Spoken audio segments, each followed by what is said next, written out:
Hello everyone, today let us understand what is generalized anxiety disorder.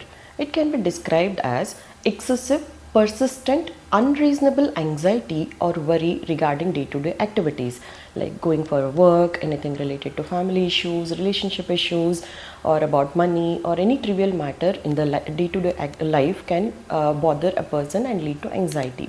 This is called as generalized anxiety disorder. So when we tell it as excessive, it means that what usually a normal person would worry about in that particular situation, it is more than that. That is why it is called as excessive.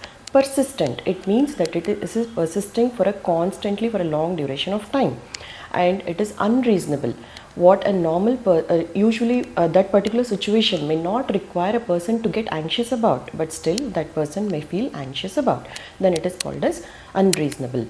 So when this kind of an anxiety is persistently present for most of the time during the past 6 months, then we call it as GAD or generalized anxiety disorder. It can be a mild symptoms or a severe symptoms. When it is mild enough, they may be able to carry out with their day-to-day activities. When it is severe enough, it can be very debilitating and they may not be able to carry out with their day-to-day activities. And usually they even realize that their symptoms are very unusual, or it is not required for them to be so anxious in that particular situation, but still they will not be able to control their symptoms during that particular situations, and they feel anxious about.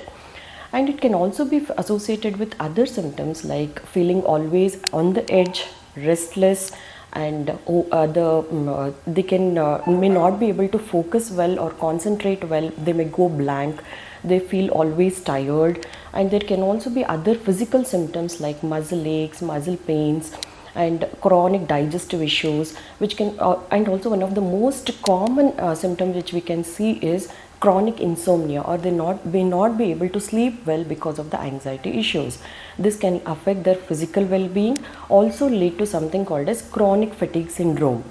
So this kind of symptoms are seen in generalized anxiety disorder. It is most commonly seen in females when compared to men. There can be also a family history whenever the person comes to us with these kind of symptoms.